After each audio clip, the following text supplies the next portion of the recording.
One of the cattle investors didn't even look at her when he spoke.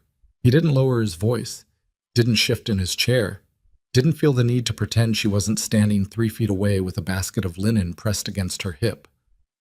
He just turned to the man beside him and said it, flat, almost bored, like she was furniture, like she was the door frame or the lamp on the table. Whatever she's cooking, it won't change what this land is worth, which is almost nothing. His name was Aldous Crane. He wore a wool suit that probably cost more than most men in Mercer County earned in a season, and he had the particular kind of smile that never quite reached his eyes. The smile of a man who had sat at 100 tables like this one, in 100 desperate kitchens, and had never once left without getting exactly what he came for. The woman he'd just dismissed didn't flinch. She didn't look up, didn't set down her basket, didn't say a word, but something shifted in her jaw, just barely, the way a door shifts when someone on the other side of it presses their hand flat against the wood. Quiet, contained, present. Her name was Lenora Hale, and she had been asked to bake 36 loaves of cornbread. She was going to bake 40. If you've ever been the person in the room that nobody thought to look at, if you've ever stood in a doorway while decisions got made about your life, your home, your future, and nobody once thought to ask what you thought, then you already understand exactly what this story is about. Before we go any further, if this kind of story speaks to you, please take a moment right now to subscribe to this channel and hit the bell so you don't miss a single episode. And drop a comment below telling us what city or country you're watching from. I want to see just how far this story travels. Every comment means the world to us. Now, let's go back to the beginning. Lenora Hale arrived at Blackwood Ranch on a Tuesday in late August of 1886.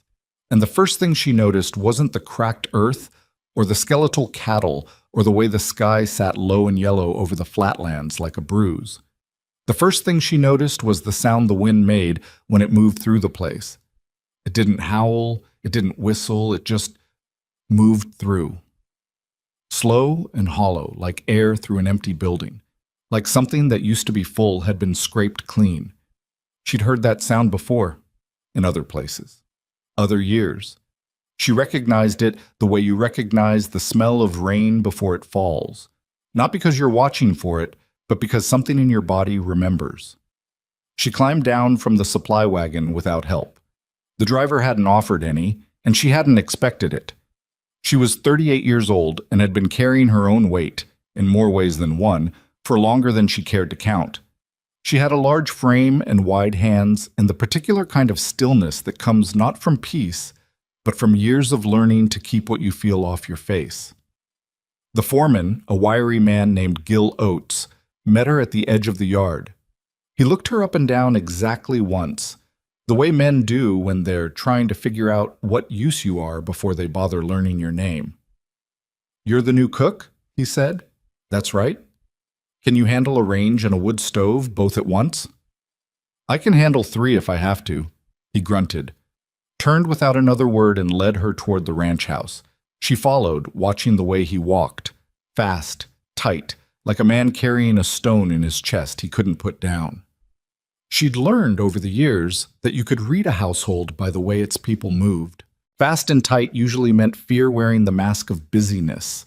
The kitchen they gave her was not small, but it had been badly neglected. The stove needed blacking. The floor had warped near the door where water had come in at some point and been left to its business.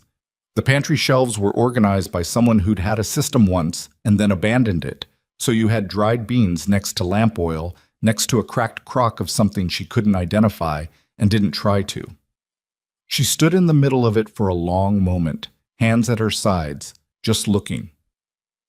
Then she rolled up her sleeves and started. She didn't meet Silas Mercer until her 3rd day. She'd heard him, of course. The ranch house was not large, and Silas Mercer was not a quiet man. Not loud exactly, but present in the way that certain men are present, the way weather is present, the kind of thing you feel in the air before it arrives.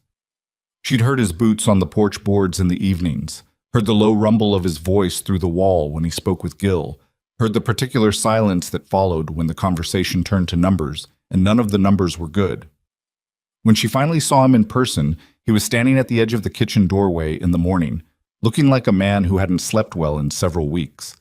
He was somewhere in his late 40s, lean in the way that's not a choice but a consequence, with the kind of sun-worked face that tells a story faster than words do. His eyes were gray, tired, but not dull. That was the thing about Silas Mercer. The tiredness in him went deep, but it hadn't reached his eyes yet. He looked at her the way you look at something you've been told is there but haven't quite gotten used to yet. "You settled in all right?" he asked. "Yes, sir." "Oates show you where everything is?" "Near enough. I found the rest myself." A pause. He nodded slowly, the way people nod when they're thinking about something else and using the nod to buy time. "My wife used to run this kitchen," he said. It came out flat and without warning, the way some sentences do when a person hasn't decided yet whether to say them, but says them anyway. "She had a system. I don't expect you to—" He stopped, cleared his throat. "Just do what you know how to do." "That's all I know how to do," Lenora said. He almost smiled. Almost. He left. She went back to the stove. It was Gil Oates who told her about the investors, and he told her the way people deliver bad news they've been sitting with too long, all at once, without preamble, like setting down something heavy. "3 men coming Friday," he said, leaning in the doorway while she worked on the afternoon meal. "Cattle buyers from out east. Crane and 2 others. They're not buying cattle." She turned and looked at him. "What are they buying?" "Everything." He said it without inflection. "Land, buildings, water rights, the whole thing, if Mercer agrees." And he might. He looked at the floor. Ranch has been running dry since June, literally and otherwise. He's got debt he can't clear, cattle he can't feed, men he can barely pay. A pause. "These men, they come in low. They know when a man's got no options left." "And Mr. Mercer, does he want to sell?" Gil made a sound that wasn't quite a laugh. "A man doesn't want to sell something his father built and his grandfather died on. But want and need don't always sit at the same table." Lenora turned back to the stove. She thought about that for the rest of the afternoon. The morning before the investors were due to arrive, Silas found her at the kitchen table with a piece of paper and a short pencil, working through something she'd scrawled in careful, close-together figures. He didn't ask what she was doing. She didn't explain. But when he poured his coffee and sat down across the table, not beside her, across from her, which said something, she slid the paper toward him without looking up. He picked it up, read it, set it down. "What's this?" "A meal plan," she said. "For Friday." He looked at it again. His jaw moved slightly. "Lenora, I asked for some cornbread, maybe a pot of beans. These men aren't here for supper. They're here to talk business." "I know why they're here," she said, quietly. Not sharp, just certain. "Then you know I don't need a feast? I need—" "What does a man do," she said, still not looking at him, "when he wants you to think something is worth less than it is?" He went quiet. "He makes the surroundings match the story he's already decided on," she said. "He looks at a table set plain and a room feeling empty, and he sees a man who's already lost. And then he offers you a price that matches what he sees." She picked up her pencil. "You want them to see a failing ranch. You set a plain table. You want them to see something worth fighting for. You set a different kind of table." Silas stared at her. For a long moment, the only sound was the wind through the eaves. That hollow sound.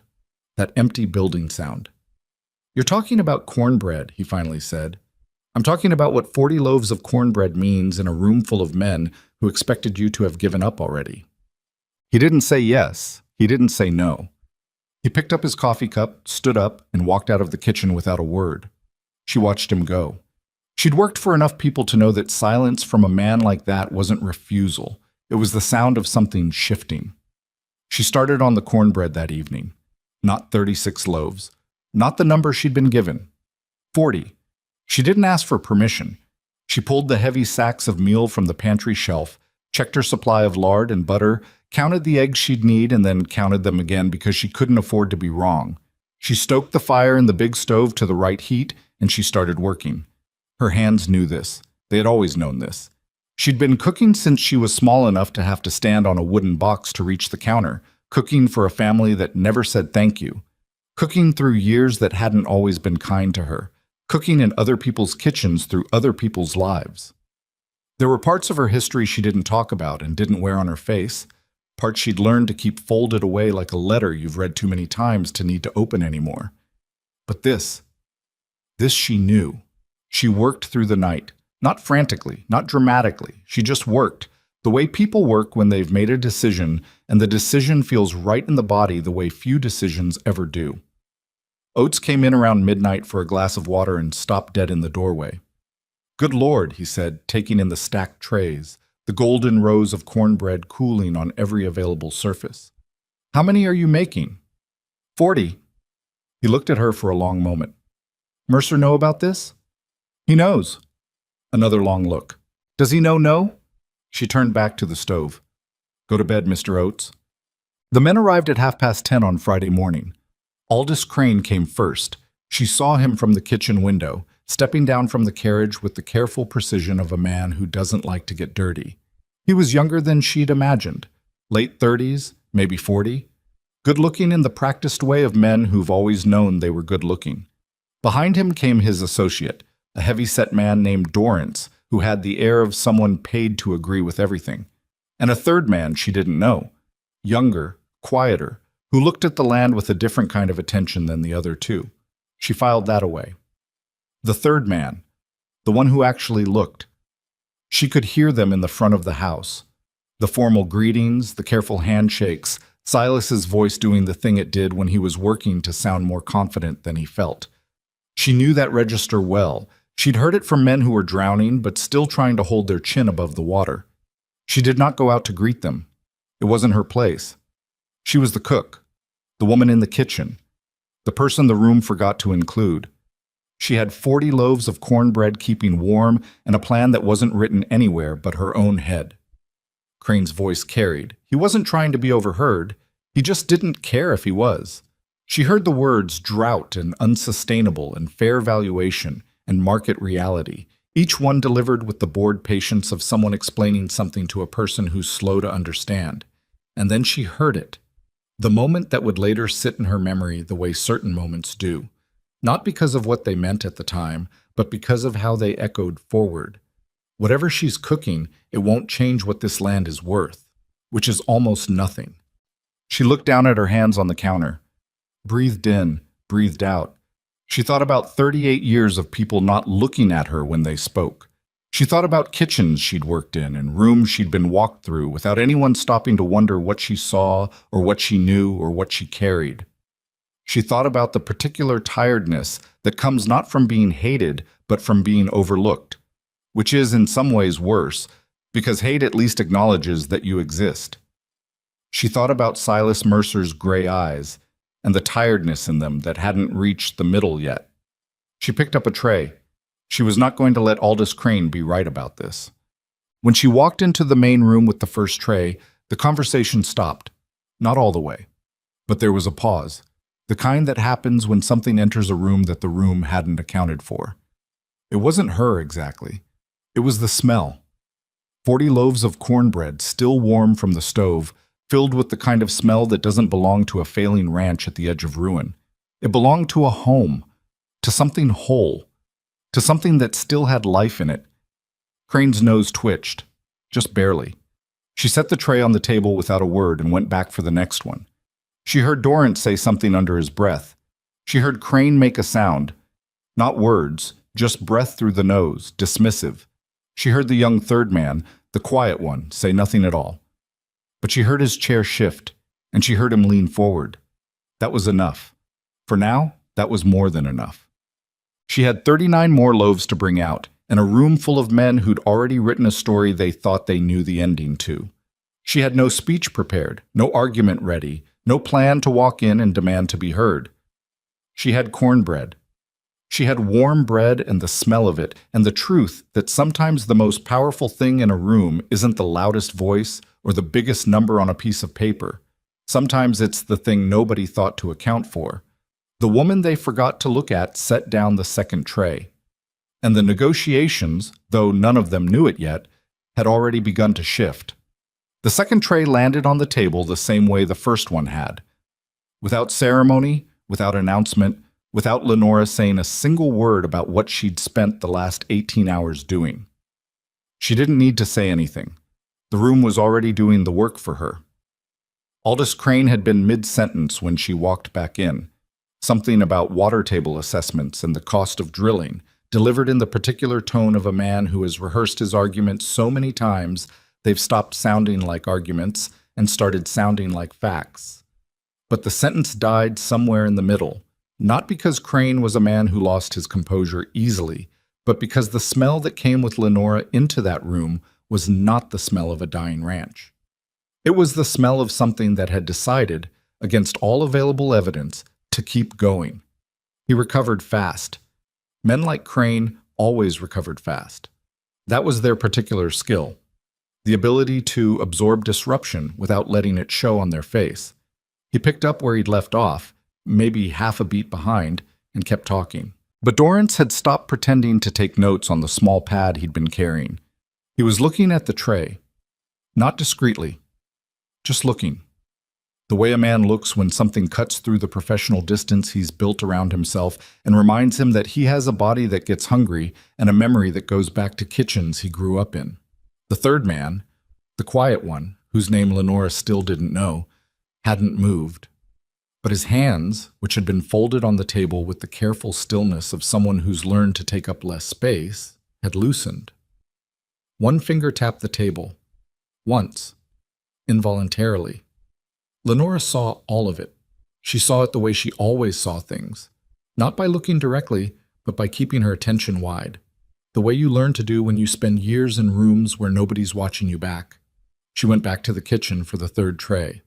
Silas caught her in the hallway. He'd clearly just come from the front room. She could see it on him, the way a man looks when he's been sitting in a conversation that's going badly and knows it.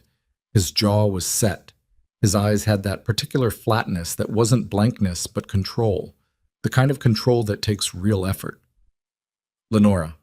He said her name quietly, like he didn't want the men in the other room to hear him using it. How many more? Several. How many is several? She looked at him. Enough. Something crossed his face. Frustration, she thought, but not at her exactly. At the situation. At the whole impossible weight of it. He was a man used to fighting things he could see. Drought, sick cattle, broken fences. And this was the kind of fight where he couldn't quite locate the battleground. Crane is already talking about the land like it's a liability, he said under his breath. Like it's something to be disposed of rather than... He stopped, pressed his lips together. I don't see how cornbread fixes that. It doesn't fix anything, Lenora said. Not yet. She picked up the tray. Go back in there. Keep him talking. Don't agree to anything. He stared at her. You're telling me how to handle my own. Yes, she said simply. Not apologetically, just yes. Another one of those silences, the kind that had weight. Then Silas Mercer turned around and walked back into the front room, and Lenora carried the third tray to the table, and neither of them said anything more about it. She set the tray down. She adjusted the placement of the previous two just slightly, close enough that the warmth from all of them together created a kind of invisible radius around the table, a pocket of smell and heat that had no business being in a room where men were discussing financial ruin. She poured water into the glasses without being asked. She moved the way she always moved, quietly, efficiently, like someone who was barely there. Crane watched her this time. She felt his attention without meeting it. He'd been dismissive before, but dismissal requires an object, and objects apparently kept needing to come back into the room. How many people are you feeding? He said. Not to Silas, to her. She looked at him directly. Just once, long enough to be deliberate. As many as need feeding, she said. She walked back to the kitchen. Behind her, she heard Dorrance let out a short breath. Almost a laugh, but not quite. She heard Crane say nothing. She heard the quiet third man shift in his chair again. She counted that as progress. The fourth tray was already waiting. The truth was, Lenora hadn't known exactly why she'd decided on 40 loaves. It wasn't a number she'd calculated or arrived at through logic. It had come to her the way the right thing sometimes came, not as a thought, but as a certainty, sitting somewhere between her ribs, the kind of knowing that doesn't explain itself because it doesn't need to. She'd cooked through harder situations than this. She'd cooked in houses where the roof was coming in and the money had been gone for 2 seasons and nobody talked about it at the table because talking about it made it more real. She knew what it meant to set a table that said, "We are still here," when everything around it was saying otherwise. It wasn't magic. It wasn't manipulation. It was just truth. A different truth than the one Crane was trying to sell the room on. A competing truth. And competing truths needed to take up space. So she took up space. 40 times. By the time the 5th and 6th trays were on the table, even Crane had stopped talking about water tables. The conversation hadn't shifted to anything useful yet.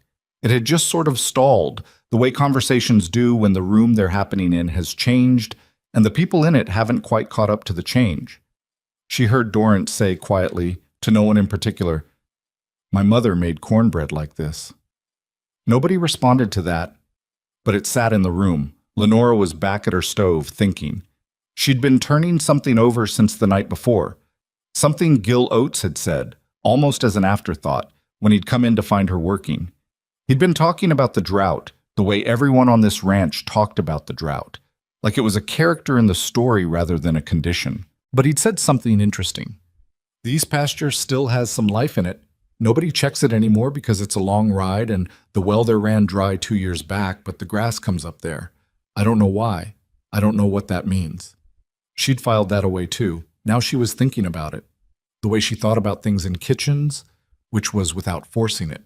Letting the thinking happen alongside the work, the way flour and water combine when you're not watching too closely. A well that ran dry. Grass that still came up. There was something in that. She didn't know what yet, but she knew the feeling of almost knowing, and she knew enough to keep it close. When she carried the 7th tray in, Crane was speaking again. He was not a man who stayed quiet long. She was learning, but the rhythm had changed. He'd been incisive before, surgical, each word placed with the precision of a man who knows that language is just another tool for getting what he wants. Now there was something slightly different, a fraction less ease, like a man walking on ice that's been reliable all winter and has just now, just barely, flexed under his foot. "Mr. Mercer," he was saying, "I want to be straightforward with you because I respect what your family built here.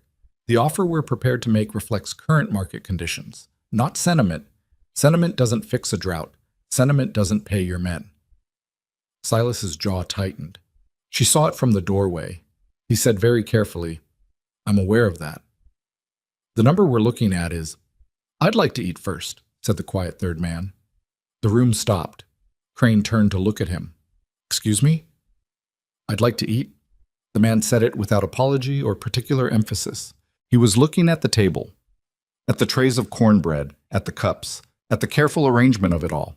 He had dark eyes, and he looked, Lenora thought, like a man who was younger than his experience, like someone who'd seen things and let the scene change him rather than harden him. "We've been traveling since before dawn. The food is here. I'd like to eat before we discuss numbers." He looked at Silas. "If that's all right."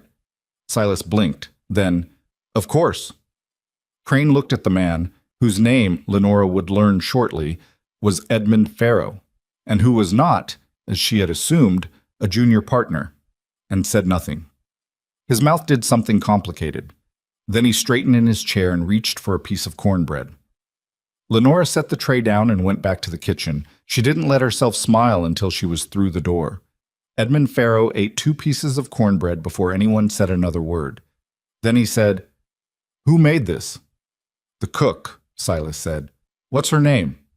A small beat, like Silas was working out whether the question mattered. "Lenora Hale." Farrow nodded. He was quiet again. He looked at the window, not through it exactly, more like he was thinking at the glass. Then he said, still conversationally, still without any apparent agenda, "What's the east side of this land like?" Crane turned to him.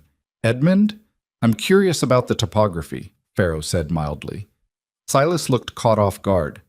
"East pasture? It's dry." "Well, ran out 2 years back." He paused. Grass still comes in, though. I don't know why it comes in. It just does. Pharaoh made a small sound. Not quite, something more considered than that. In the kitchen, Lenora had stopped moving. She was standing at the counter, not working, just listening. Her hands were flat on the surface.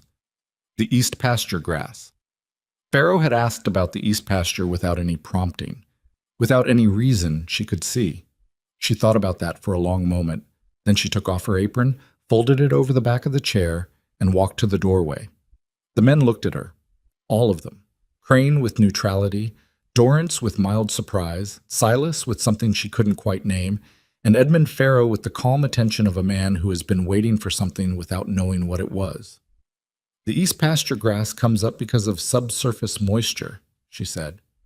Her voice was even. She wasn't performing composure. She just had it, the way you have something you've carried long enough that it becomes part of you. There's a seasonal aquifer that runs under that section of land. It doesn't surface. The original well was drilled in the wrong place, too far west by about 400 feet. The grass has been telling you that for 2 years. Nobody spoke. Silas was looking at her like he wasn't sure he was hearing correctly. Crane's face had changed. Not dramatically. He was too controlled for dramatic, but something in the calculation behind his eyes had moved, like numbers on a chalkboard being erased and rewritten. How do you know that? Silas said.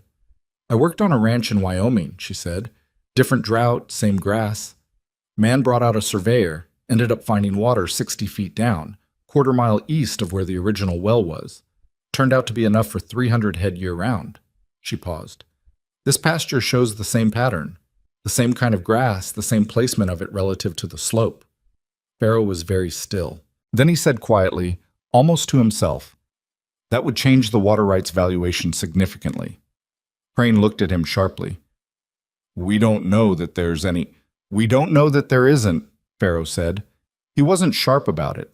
He was never sharp, she was realizing. He was precise. There was a difference. Sharp implied emotion. Precision implied thought. If there's a subsurface aquifer under that eastern section, and I'm not saying there is, but if there is, this land is worth considerably more than what we've been discussing. He looked at Lenora directly. You're certain about the grass pattern. I'm not certain about anything, she said. I'm certain about what I've seen before. Whether it applies here, she looked at Silas. You'd need someone who knows how to read the land properly. A surveyor. A hydrologist, if you can find one. The silence that followed was a different kind of silence than the ones that had come before. Those had been the silence of disruption, of small moments catching men off guard. This was the silence of possibility, which is a heavier and more serious thing. Silas was staring at her. She met his eyes for a moment, just a moment, and saw something moving through them that she didn't have a name for. Not gratitude, not surprise exactly. Something more complicated. The expression of a man realizing he has been standing next to something valuable and calling it ordinary. Crane cleared his throat. Be that as it may. Aldous, Pharaoh said. Just the name. Nothing else. Crane closed his mouth. Pharaoh stood up. He was not a tall man, but he moved with the particular authority of someone who knows exactly how much space he takes up and has no need to take up more. He walked to the window and looked out. Actually looked. Not the performative-looking Crane had done during the tour, where you glance at things to confirm what you already believe about them. Pharaoh looked the way a man looks when he's reconsidering something important. Mr. Mercer, he said, without turning around. I'd like to ride out to the east pasture this afternoon. Silas glanced at Lenora. The glance was brief, barely a flicker, but it was there. All right, he said. Crane was very still. He had the look of a man watching a negotiation he thought he controlled begin to develop its own preferences, which was not something Crane was accustomed to. He looked, for the first time since he'd arrived, like he was not entirely sure what happened next. Dorrance was eating his third piece of cornbread. He seemed to be trying to do it inconspicuously. Lenora went back to the kitchen. She picked up her apron and put it back on, and she stood at the counter and breathed carefully for a moment.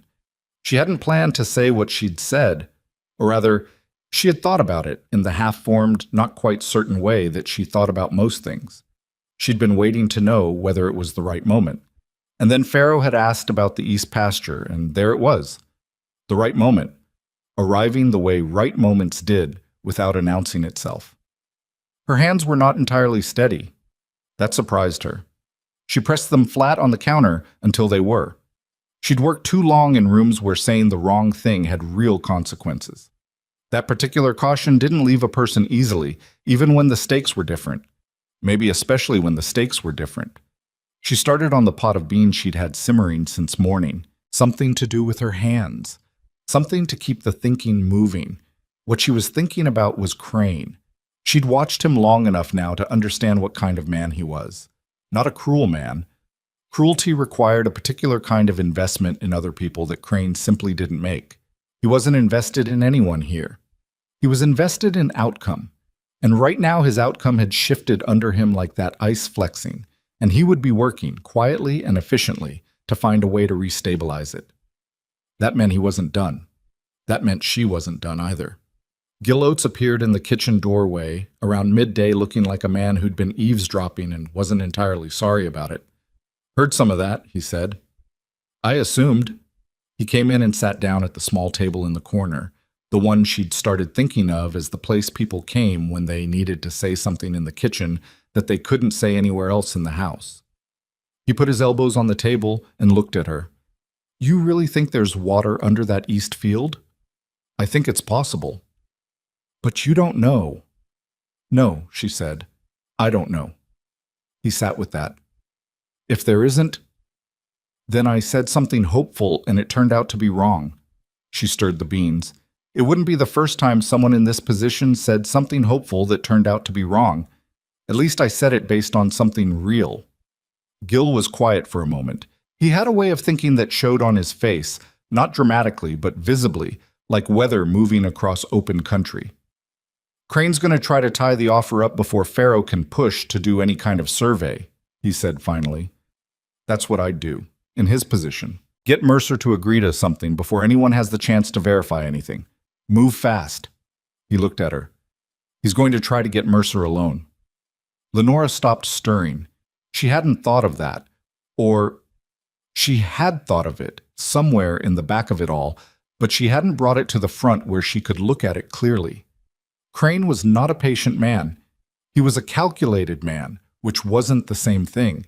He would see the window closing, and he would move. "Where's Silas now?" she said. "Rode out with Pharaoh." Gil paused. "Crane stayed." She put down the spoon. "He stayed?" she said. Said his back was bothering him from the carriage ride. Gil looked at her with an expression that said they both knew what that meant.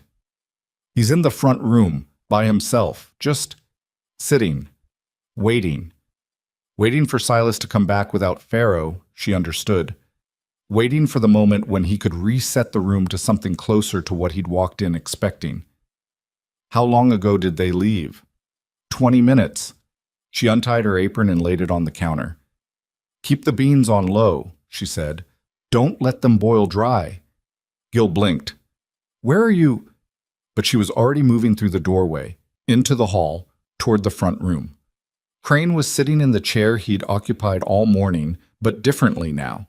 Loosely, one leg crossed, the careful professional posture set aside. He had a small notebook open on his knee, and he was writing in it with a short pencil, the quick, close writing of a man who thinks fast and writes faster. He looked up when she came in. He didn't say anything, neither did she. She went to the table.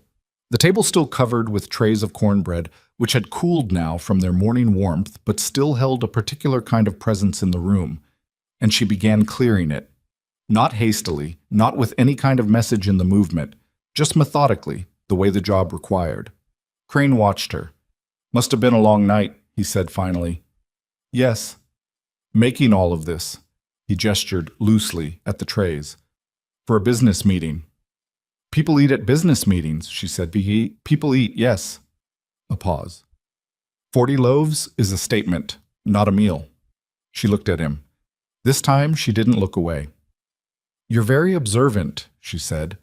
Something shifted in his expression, something that wasn't quite respect but was in the same neighborhood. "I'm paid to be." "So am I," she said. just in a different currency.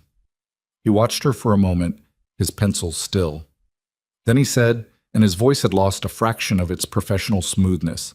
Not much, just enough to be notable. What did you mean about the east field? The grass? I said what I meant. You don't know for certain there's water. No. Then why say it? She straightened up, a tray in her hands, and she looked at him. Really looked. The way she'd looked at that kitchen the first day. The way she looked at things when she needed to understand them properly. Because maybe there is, she said. And if there is, Mr. Mercer deserves to know that before he decides what his land is worth to him. She tilted her head slightly. Don't you think? Crane held her gaze. His expression did the complicated thing again.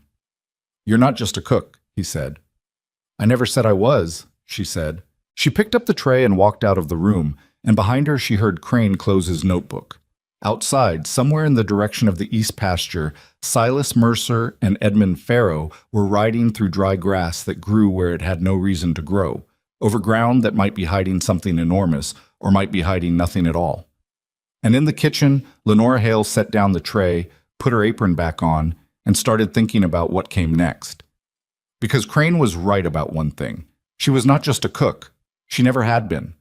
And this ranch, this dry, struggling, stubborn ranch with its hollow wind sound and its cracked earth and its exhausted owner who almost smiled and then thought better of it, this ranch was not finished yet. She didn't know how she was going to prove that, but she was working on it. Silas and Farrow came back from the east pasture 2 hours later, and Lenora knew before either of them said a word that something had happened out there. It wasn't anything dramatic. Silas didn't come through the door looking transformed or electric with revelation. He came through the door the way a man comes through a door when he's trying to hold something carefully, not a physical thing, but the fragile, early-stage version of hope, which is the most breakable thing there is, and which experienced men learn to carry without letting it show on their face, because showing it too soon is how you lose it. Farrow came in behind him. He went straight to the table, poured himself a glass of water, and drank half of it before he did anything else. His boots were dusty to the knee.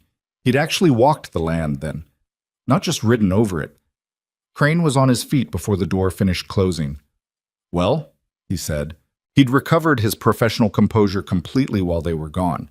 The looseness she'd seen when he was alone in the room had been packed away. The notebook was back in his jacket, the smile was back in place. He was Aldous Crane again, polished and certain and ready. What did you find out there, besides more dry ground? Farrow set down his glass.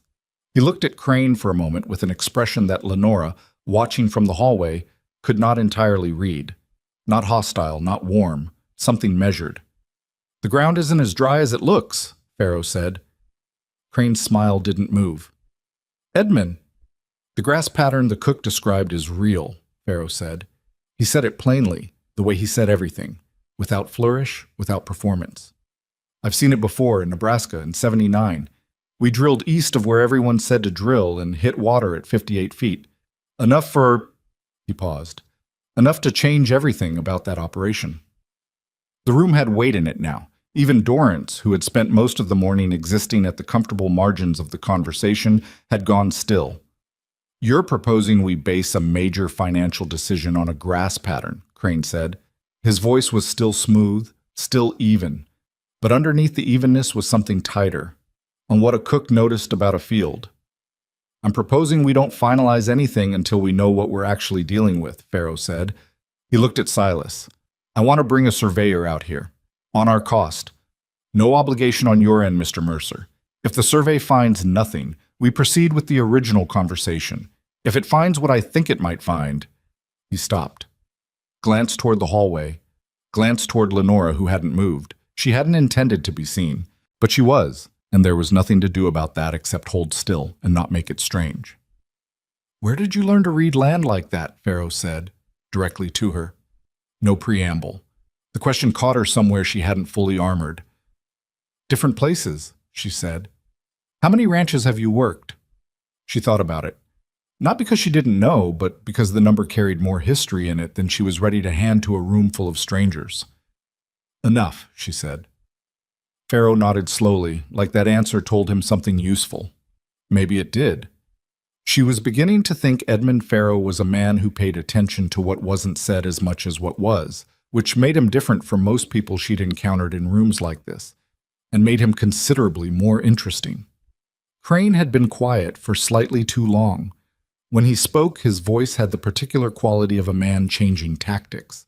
The words were reasonable, the tone was reasonable, but something underneath had shifted into a lower gear. "Mr. Mercer," he said, turning away from Farrow, "I want to be honest with you about something." He moved slightly, positioning himself between Silas and Farrow, in the way men do when they're trying to make a conversation feel bilateral again after it started to involve too many people. "A survey takes time you may not have.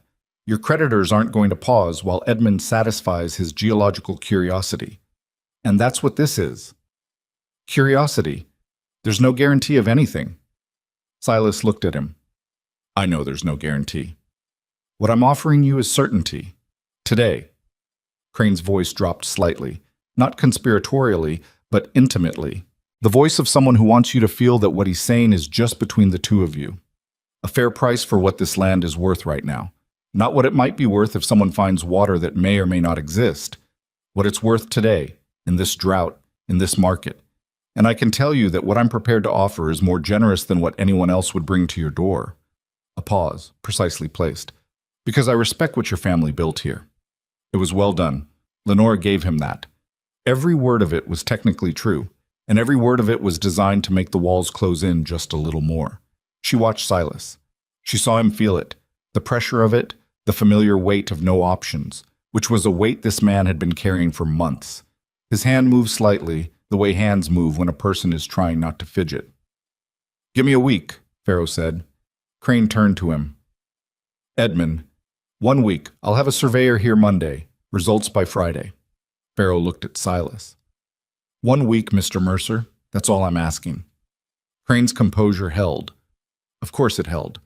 But Lenora saw him reassess. Saw the tiny recalibration behind his eyes.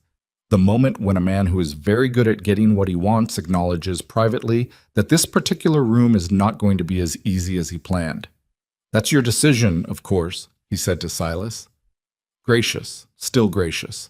"Though I'd encourage you to think carefully about what you're risking." "I'd encourage you to eat something," Silas said. It came out dry. Surprising.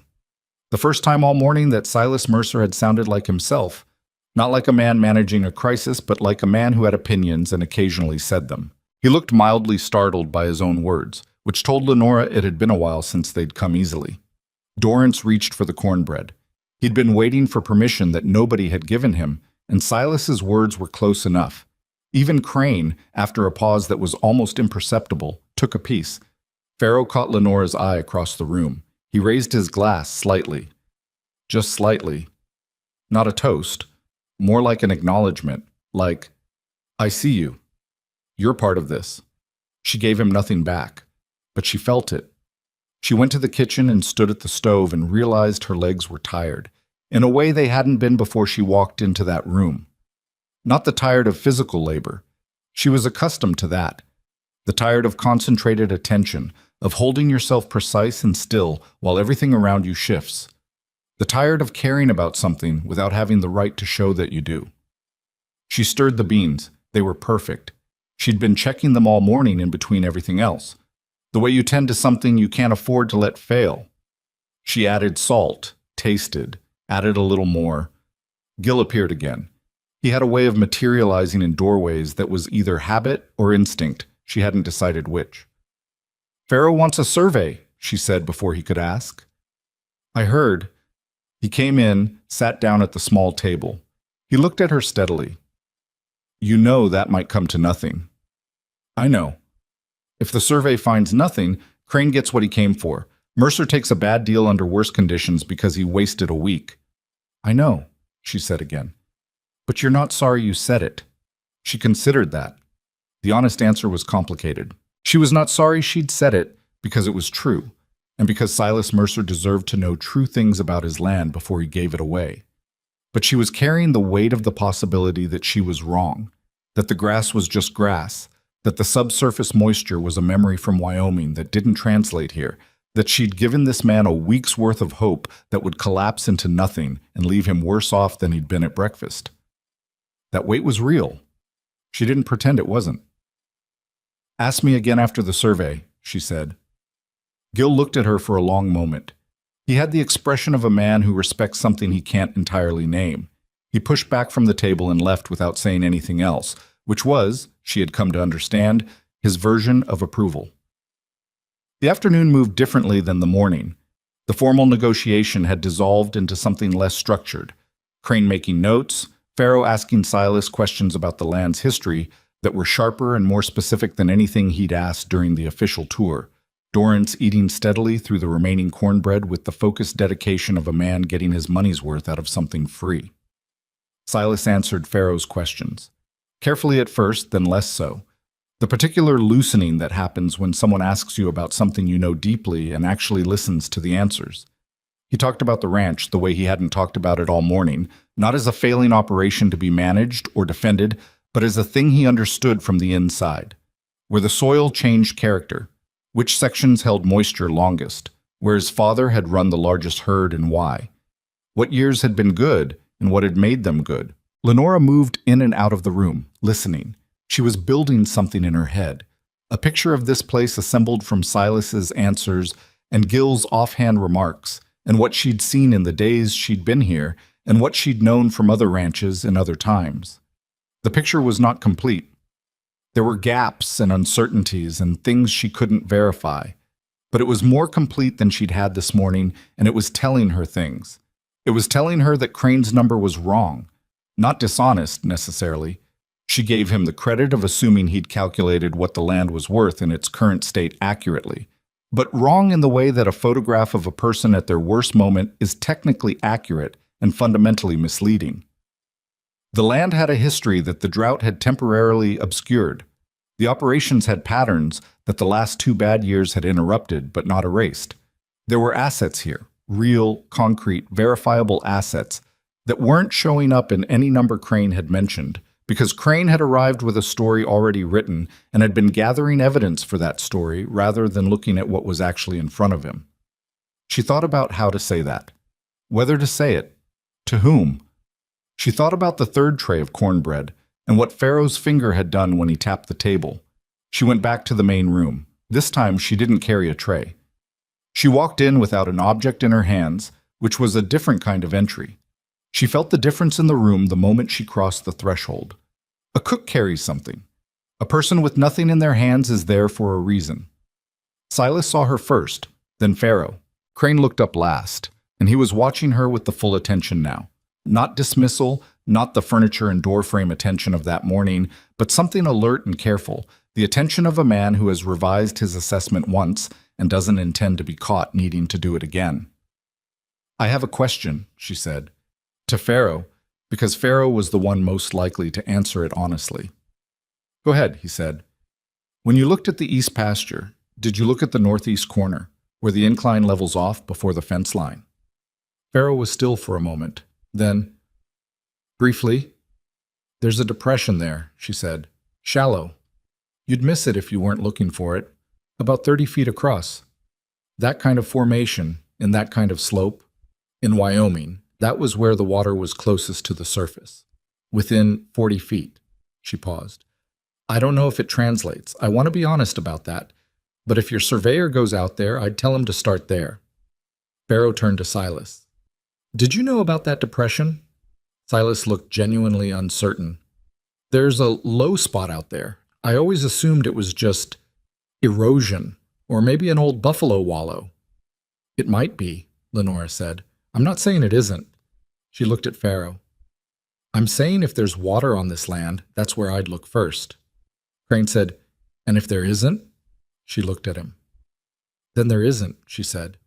"That doesn't mean the land is worth what you said it was worth." The air in the room shifted. Crane's expression didn't change, but he straightened.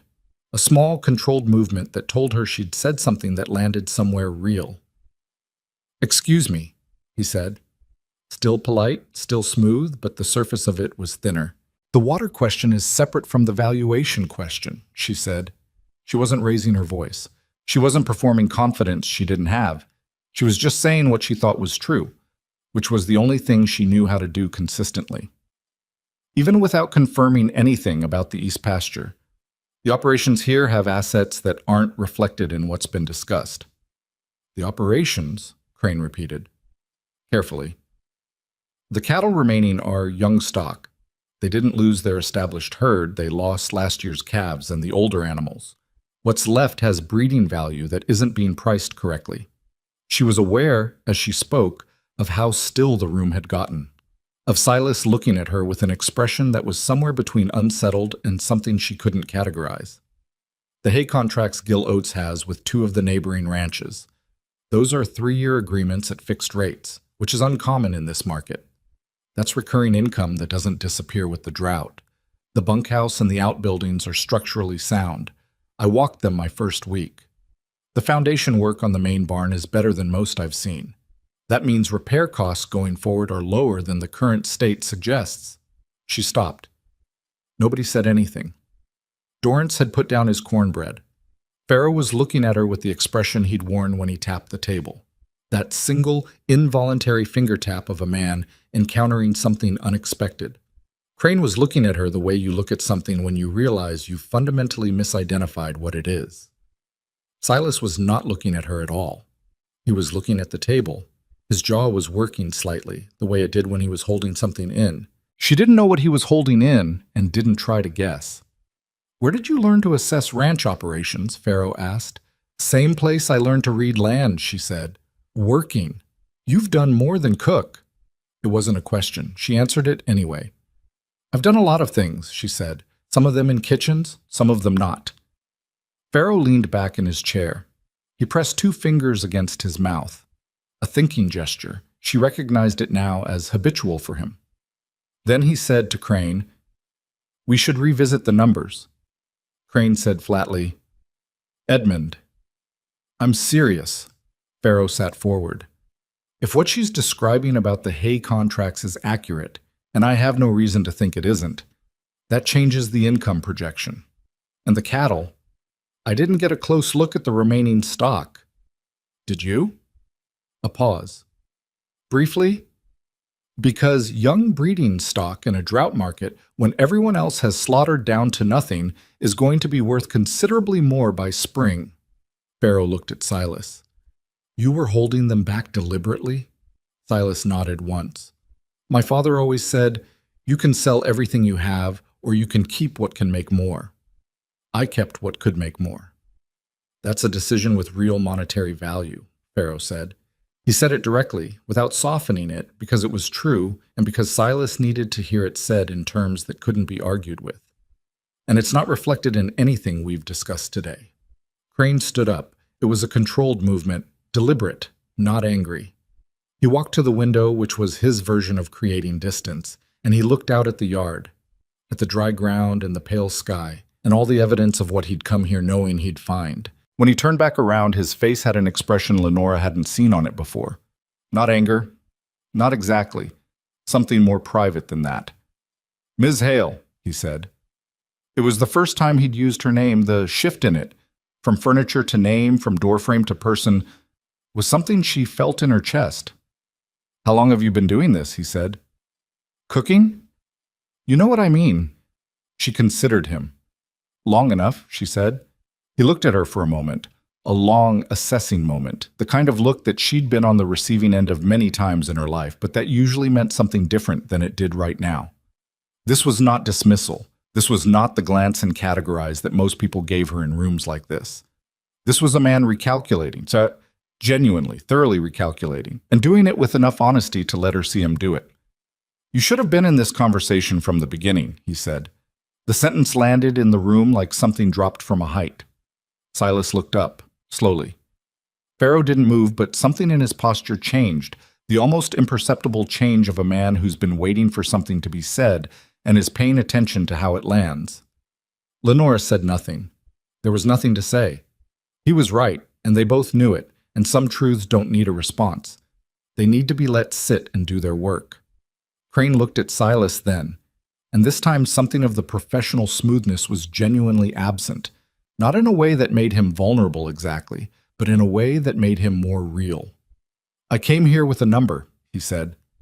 That number was based on what I expected to find. I expected to find a man who was out of options and a piece of land that had run out of promise. He paused. I was wrong. Partly wrong, he corrected. The drought is real, the debt is real. But I undervalued what's still working here, and I undervalued it because I didn't look closely enough. Silas was very still. The stillness of a man who has not been spoken to honestly in a long time and isn't entirely sure how to receive it. What are you saying? He said. I'm saying the conversation we were having this morning wasn't the right one, Crane said. He looked at Pharaoh. Edmund wants his survey. I won't fight that. A beat. But even before that survey, the number needs to change. Pharaoh let out a slow breath, not relieved exactly, more like a man who's been pushing against something and felt it finally give. We should start again, Pharaoh said. He looked at Silas and then, directly without hesitation, at Lenora. All of us. The words fell into the room and lay there. All of us. Lenora felt something move through her that she didn't immediately have words for. Not triumph. She was too cautious a person for triumph, too acquainted with the way things that look like victories have a habit of shifting by morning. Not relief either, something quieter than both. The feeling of a door opening that you've been standing in front of for a long time, not knowing whether the handle would turn. Silas looked at her. This time he didn't look away. He held her eyes for longer than he had all day, and she saw in his face the tired, controlled, almost smiling face of a man who'd been drowning in slow motion, something that was struggling to get out. He didn't say thank you. She wasn't sure he was ready to say thank you, or knew how, or understood yet the full shape of what had just happened. But he held her eyes long enough that the silence between them carried the weight of it. She turned back to the kitchen. There was more work to do. There was always more work to do. The beans needed checking. The remaining cornbread needed to be properly covered before it dried out. She had a pot of coffee on that was probably past its best and needed to be replaced with a fresh one for the conversation that would be resuming in that front room. The new conversation, the real one, the one that started with a different question than the morning had started with. She moved through the kitchen in the particular focused quiet that comes after something enormous, when the enormity is still there but has moved from the front of your chest to somewhere deeper, somewhere that can be carried. She was thinking about how she'd been 38 years old when she walked into this kitchen, how she'd been carrying her own weight, all of it, the things she spoke about and the things she didn't, for longer than most people knew. How she had worked in kitchens across 4 states and had never once sat at the table where the decisions were made, not because she didn't understand what was being decided, but because nobody had thought to pull out the chair. She was thinking about Gil's face when she'd told him about the East pasture grass, about Pharaoh's finger tapping the table, about Crane using her name. She was thinking about Silas Mercer's eyes and the tiredness in them that hadn't reached the middle yet. She put on the fresh coffee. Through the wall, she could hear the men begin to talk. A different register now, slower, less defended. The sound of a conversation finding its actual subject. She couldn't make out the words and didn't try. She'd earned the right to not have to stand in doorways listening for information she should have been given directly. That was coming. She could feel it coming the way you feel weather, in the pressure of the air, in the way everything goes very still right before the shift. She checked the beans. They were done. She put them aside and started on a fresh pan of cornbread. Not 40 loaves this time. Just enough. Just what the moment needed. Outside, the wind moved through the eaves, but it sounded different now, still hollow, still that low passing through sound. But something underneath it had changed. She didn't know if it was the wind or if it was her, and it didn't matter. She rolled up her sleeves and she worked. The fresh coffee was done before the conversation in the front room found its footing, and Lenora carried it through on a tray with the same unhurried economy she carried everything. Not because she wasn't listening to what was happening in that room, but because the work and the listening had never been mutually exclusive for her. They ran on separate tracks inside her, parallel and simultaneous, the way breathing and thinking run parallel without interfering with each other. The conversation she walked into was different from the one she'd left. The chairs had shifted, not dramatically, a few inches, the kind of physical adjustment people make unconsciously when the social geometry of a room changes. Crane had moved away from the window and was sitting again, but differently, with his elbows on the table and his jacket open. Pharaoh had a piece of paper in front of him that hadn't been there before, covered in figures she couldn't read from the doorway. Silas was leaning forward with his forearms on the table, not the controlled, careful posture of a man managing an impression, but the posture of someone actually engaged, actually present in a conversation rather than surviving one. Dorrance was still eating. She suspected he would still be eating at the end of the world. Nobody stopped talking when she came in this time. That was new. She poured coffee and nobody paused to acknowledge her entry, and nobody ignored her either. She was simply there, part of the room's working atmosphere, which was a different category from invisible and a different category from formally included, and was, for now, enough. She caught fragments as she moved. Pharaoh talking about survey timelines, Crane, and this surprised her, asking Silas detailed questions about the hay contracts Gil managed, not in the tone of a man poking holes, but in the tone of a man who wants to understand something he underestimated. Silas answering with the particular directness of someone who's spent the day realizing that the honest version of his situation is more defensible than the managed version he'd been presenting. She was nearly back to the kitchen when Silas said her name. Not the cook. Her name. Lenora.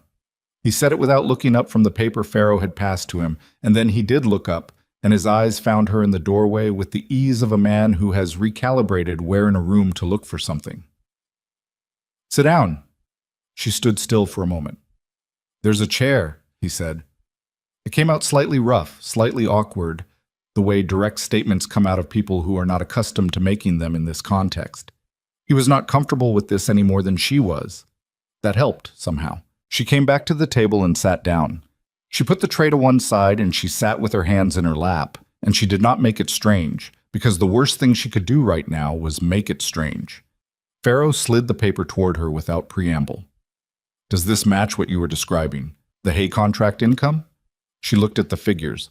Pharaoh had done quick math, rough but directionally accurate. She picked up the pencil he'd left on the table and corrected 2 numbers without asking permission, added a 3rd line he'd missed. "The fuel and feed contracts run concurrent with the hay agreements," she said. "Gil renews them together. If you're calculating forward income, you need both." Pharaoh looked at the corrected figures. "How do you know about the fuel contracts?" "I looked at the ledger," she said. "First week, I always look at the ledger." She said it without apology, which was the only way to say it. "I need to understand what a household can afford before I plan a month of meals.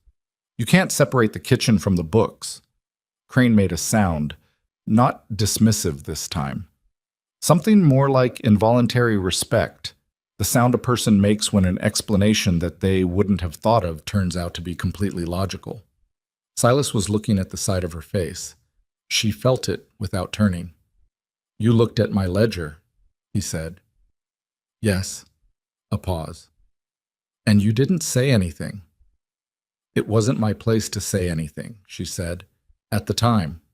Another pause, longer. "Is it your place now?" She turned to look at him. He was watching her steadily. Not angry, not offended. Something more complicated than either. The question was real. He was actually asking. "I don't know," she said honestly. "That depends on what you want from this conversation." The table was quiet. Outside, the light had shifted. Afternoon moving toward late afternoon, the sky going from its pale-washed yellow to something darker and more serious. Time was passing in the way it passes on days that matter, both too fast and with strange pockets of stillness in between. Pharaoh said carefully, "What do you see in those books, Ms. Hale, that we haven't talked about yet?" She'd been waiting for that question without knowing she was waiting for it. She'd been organizing the answer in the back of her mind since she sat down, running the ledger figures through the same mental process she'd used all day. Not analysis in any formal sense, just the accumulation of attention, the thing you build when you pay close attention to something long enough to understand it.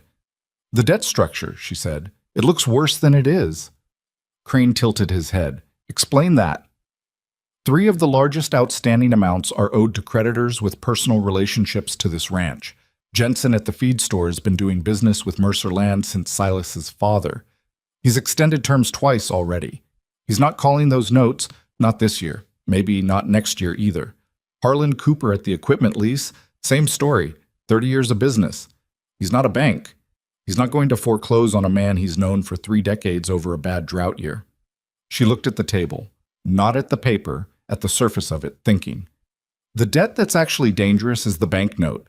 That's the one that matters. And that one, she paused, is smaller than the overall number suggests. Silas was very still. How did you get the breakdown? The ledger shows who the creditors are, she said. Understanding which ones are institutions and which ones are people, that's just reading what's there. Most people don't read it that way. Most people aren't trying to figure out what a household can survive, she said. Pharaoh looked at Crane. Crane looked at the paper. He had his thinking expression on, the one that was harder to read than his professional expression because it was more genuine.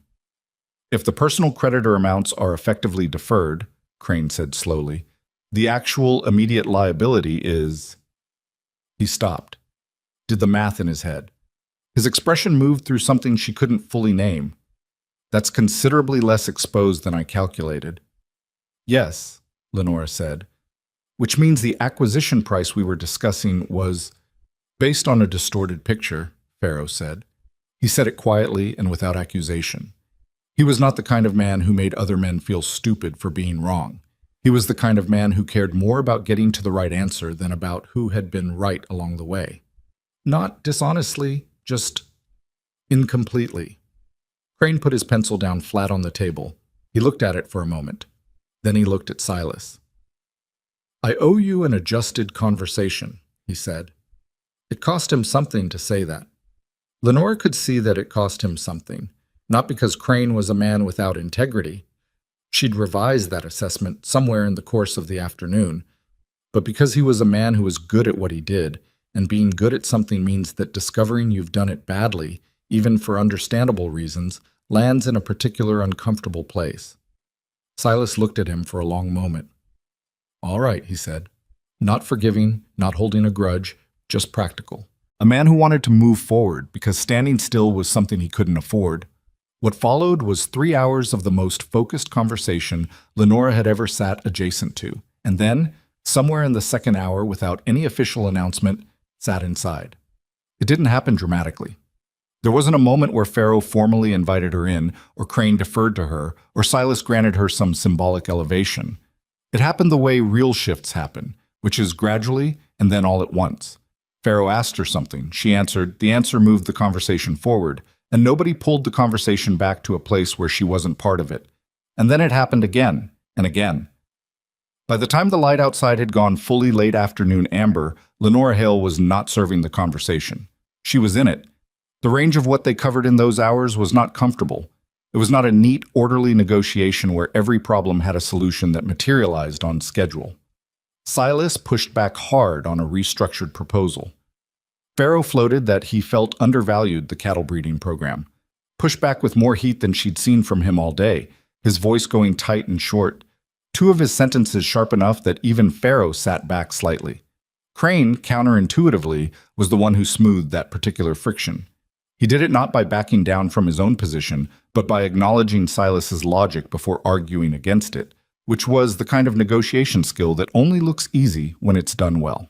Dorrance, who had existed all day as a kind of benign presence that agreed with whatever the room seemed to be moving toward, turned out to have a specific and detailed knowledge of cattle market futures that became genuinely useful when they got to the question of what the breeding stock was worth in a forward projection. He talked for 20 minutes straight, the most she'd heard from him, and it was 20 minutes of substance. She contributed where she knew things. She was careful about where she knew things and where she didn't. She said, I don't know 4 times in that 3-hour stretch, and each time she said it, something in the room settled slightly, the way rooms settle when they realize that someone at the table has a clear line between what they're certain of and what they're guessing at. The bunkhouse, the remaining cattle, the water contracts that existed upstream of the drought issue, the supplier relationships that had value which didn't appear in any single line of the ledger but added up to a network with real operational worth. She laid these things out the way she'd laid out the cornbread trays. Not dramatically, not with any performance of authority, just methodically, one thing after the next, each piece in its right place. Around the third hour, when the actual structure of a new proposal was beginning to take rough shape on Pharaoh's paper, Silas said something that stopped the room. He'd been in the middle of a sentence about water rights, but dry, procedural, the kind of sentence that a person says when they're thinking about the next thing they need to say, and he stopped in the middle of it and sat back in his chair and looked at the table for a moment. Then he said, "I almost signed this morning." Nobody responded. The sentence just sat there, doing what sentences do when they contain something that the person speaking them hadn't fully realized until they heard themselves say it out loud. He stopped, didn't finish, looked at Lenora briefly, then looked away. "I had a number in my head, from when Crane called last month. I told myself it was too low, but by this morning, I'd been living with the drought for long enough that the number had started to seem like enough. Just enough to clear the debt and start over somewhere else." His jaw moved. "I almost signed." Pharaoh said nothing. Crane said nothing. Lenora looked at Silas, at the profile of him, because he was looking at the table, and she felt the full weight of what she'd done that morning settle into her with a completeness it hadn't quite had before. Not just the cornbread, not just the East pasture or the ledger analysis or the seat at the table, the weight of a man who had been about to let go of the thing his family built, and hadn't because she'd made 40 loaves of bread when she'd been asked to make 36. It was an extraordinary thing to feel. She didn't know what to do with it, so she did what she always did with things she didn't know what to do with. She filed it away. She'd take it out later, when she was alone, and look at it properly. "Well," Crane said after a pause that had lasted long enough to mean something, "you didn't sign." Silas looked up. "No." "So," Crane picked up his pencil, "let's make sure that turns out to have been the right decision." The surveyor arrived on Monday as promised. His name was Callum Deere, and he was a short, weathered man in his 50s who smelled like pipe tobacco and looked like someone had assembled him from spare parts, mismatched in every dimension, angular where he should have been round, quiet in a way that suggested either deep thought or mild misanthropy. He brought 2 assistants who did most of the physical work while Deere walked the East pasture with the unhurried focus of a man who has been wrong before and learned from it. Lenora watched him from the fence line for 20 minutes before she went back to the kitchen. She told herself she wasn't going to watch. She didn't trust herself to maintain a useful composure if he walked that northeast corner and found nothing. So she went back to the kitchen and she cooked a proper lunch for the hands, and she did not think about the northeast corner and the shallow depression and whether the grass meant what she'd told them it meant. She thought about it constantly. But she did it while working, which made it marginally more bearable. Silas came in at midday for coffee and didn't say anything about the survey. She didn't ask. They had developed, over the course of the last several days, a way of being in the same room that didn't require a lot of verbal scaffolding, a functional quiet that was different from the silence of a man and a woman who were strangers, and different again from anything more complicated than professional respect. It was simply the quiet of 2 people who had been through something together and didn't feel the need to narrate it. He drank his coffee standing up. He looked out the window, at the yard, at the distant figures of Deere and his assistants moving across the east field. "He's taking his time," Silas said. "That's good," she said. "That means he's not dismissing it." A silence. "Or it means he's being thorough about finding nothing," Silas said. "That's also possible." He looked at her sideways. The almost smile appeared, the one she'd cataloged from early on, the one that never quite finished. "You're not going to tell me it's going to be fine." "I don't know if it's going to be fine. Most people would say it anyway." "I'm not most people," she said. He turned back to the window. "No," he said. "You're not." He left without saying anything else. She watched the door for a moment after he'd gone through it, and then she turned back to the stove. Deere's results came back Wednesday morning, 2 days ahead of schedule. He delivered them in person, sitting at the kitchen table because the kitchen was where people sat in this house when they had something real to say, and Silas was there, and Lenora was there, and Gil had appeared in the doorway the way he always appeared in doorways, and nobody told him to leave.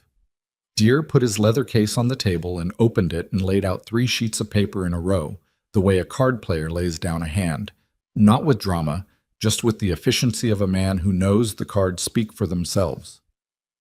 Subsurface aquifer, he said. Northeast corner is identified. Water-bearing layer at 43 feet, which is shallower than I expected. He tapped the first sheet. It was a cross-section diagram, lines and figures that Lenora couldn't fully read, but the shape of which she understood. Estimated yield. And this is conservative. I want to be clear, this is the number I'm comfortable standing behind, is sufficient for 250 head year-round, with capacity for seasonal expansion to 400 without significant depletion. The kitchen was completely silent. Gil made a sound. Not a word. Just a sound. Silas was looking at the paper and not moving. His hands were flat on the table, and he was looking at the paper the way you look at something when you want to make sure it's real before you react to it. 400 head, he said. At peak, with managed rotation, Deere said. I want to be careful about over-promising, but yes, the water is there, Mr. Mercer. It's been there. Your land isn't dry. It was just misdirected. The word landed in the room like something that had been thrown from a great height and was finally at rest. Misdirected. Lenora set down the pan she'd been holding. She did it carefully because her hands were not steady. She hadn't realized until this moment how much of herself she had committed to being right about this, not for her own sake, or not only, but for the sake of the man sitting at this table who had almost signed a paper that would have taken this land from him based on a lie that was technically true. She thought about the grass, about how she'd stood at that kitchen window her first morning and watched the way the wind moved across the east field, not thinking about it, just seeing it, the way you see things when you're not looking for anything in particular and therefore see everything. The grass had been there then. It had been there for 2 years while the well ran dry and everyone stopped looking. It had just needed someone to ask why, Gil said, from the doorway, with the particular roughness of a man who doesn't cry and is currently working very hard at that. I walked that field every week for 2 years. I know, she said. I never thought. I know, she said again, not unkindly. He pressed his mouth together and looked at the ceiling for a moment and then looked back at the table. Well, he said, and then he said nothing else, because there wasn't anything else that needed saying. Silas called Pharaoh that afternoon from the telegraph office in town. He didn't take Lenora with him. She didn't expect to go. What happened in the hour he was away, she spent doing what she'd been doing for days. Working, thinking, keeping the running calculation in her head of what came next and what came after that. When he came back, he stood in the kitchen doorway and said, Pharaoh wants a meeting, all parties. Friday. All right. He specifically asked. Silas stopped. He had an expression she hadn't seen from him before, something that was working through several layers before it reached the surface. He asked that you be there. She looked at him steadily. And you? The expression moved through whatever layers it needed to move through. I'm asking you to be there, he said. Not Pharaoh, me. She nodded once. All right, she said again. He stayed in the doorway for a moment, like a man who has something else to say and can't locate the words for it. She let him have the time. She'd learned not to fill silences that weren't hers to fill. My wife, he said finally. He said it the way he'd said it the first morning, without deciding to, just the sentence arriving and him not stopping it. She would have figured all of this out too. She saw things, the way you see things. He paused. I didn't tell her that often enough. I told myself she knew. His jaw tightened slightly. I don't know why I'm telling you this. Lenora was quiet for a moment. Then she said, because it's true, and you needed to say it somewhere. He looked at her. Something in his face went briefly, visibly unguarded, just for a second, like a window opening in a wall that is otherwise solid and well-maintained. Then it was gone, and he nodded once, and he left the doorway. She turned back to the stove. She was thinking about Friday, about the meeting, and the shape it would take, and the things that would need to be said in it. She was thinking about the fact that she would be sitting at that table, not serving it, not standing in the doorway of it, not passing through it with a tray. Sitting at it. The thought was not entirely comfortable. Comfort was not the right word for what it was. It was more like the feeling of a door you've knocked on so many times for so long that the wood has your knuckle shape in it, finally opening. Not smooth, not without friction, just open. The Friday meeting lasted 4 hours. It started with coffee that Lenora made and poured herself before she sat down and did not get up from her chair again to refill. Crane arrived with a revised document that he put on the table without ceremony. Farrow arrived with the survey results and a separate sheet of his own calculations, which he put beside Crane's document, and then he looked at Lenora and said, "I want your read on these before we start." She read them. She made 3 notes in the margin. She slid them back. Farrow looked at the notes, looked at Crane. "She's right on all 3, he said. Crane picked up the papers, read them, set them down. "Yes," he said, without visible effort. "She is." The proposal that emerged from those 4 hours was not what anyone had walked into the room expecting, including Lenora. Farrow's revised structure was not a purchase, not in the original sense. It was a partnership agreement, structured capital investment in exchange for a share of operations, with Silas retaining majority stake and operational control, the water development funded by the investors against future cattle revenues, and a recovery timeline that was realistic rather than flattering. It was not a perfect document. There were clauses Silas argued against and got changed, and clauses he argued against and didn't. There was a moment in the second hour when Crane and Silas were talking about liability distribution in a way that was getting tighter and sharper by the sentence, and Farrow looked at Lenora across the table, and she made a small movement with her hand, just a gesture, barely a gesture, more like the implication of one, that meant let it run. They need to find it themselves. And Farrow sat back and let it run, and they did find it, 3 minutes later, without anyone having to intervene. At the end of the 4 hours, Silas Mercer signed a document that kept his land, his cattle, his name on the deed, and his father's legacy intact. Crane signed below him, and Farrow signed below Crane, and Dorrance signed as witness with the quiet competence of a man who had, after all, been paying attention the entire time. Then Farrow put his pen down and looked around the table and said, "There's one more thing." He pulled a single sheet from his folder. It was plain, not dense with legal language, just a short paragraph and a line at the bottom. "Operational partnership acknowledgement," he said. He slid it to Silas first. "This documents Ms. Hale's contribution to the identification of the water asset and the operational assessment that revised the terms of this agreement. It establishes her as a formal operational consultant to the partnership, compensated position, seat at quarterly reviews." He looked at Silas. "I put this in because it's right. You can decline it, but I'd like to know why if you do." Silas read the paper. He read it twice. The room was very quiet, the particular quiet of something that has been a long time coming and is finally arriving. Then he picked up the pen and signed it, and he slid it to Lenora. She looked at it. Her name, printed in Farrow's careful hand in the 3rd line of text. Lenora Hale. Not the cook, not the woman in the kitchen. Her name, attached to a document that described something real that she had done, in a room where she had been seen. Her hand was not steady when she picked up the pen. She didn't try to make it steady. She signed the paper the way she did everything, without performance, without apology, without making it something other than what it was. She set the pen down. Outside the window, the afternoon light had shifted toward the particular quality it gets in late summer on the Montana flatlands, wide and amber and long-shadowed, the kind of light that makes things look the way they actually are rather than how they look the rest of the day. The ranch stretched out under it, dry and imperfect and very real. The wind moved through the eaves. That hollow sound, the sound she'd heard her first day, the empty building sound, the sound of something that used to be full and had been scraped clean. Except it didn't sound quite like that anymore. Or maybe it did. And she was different. Silas looked at her across the table. He didn't say anything.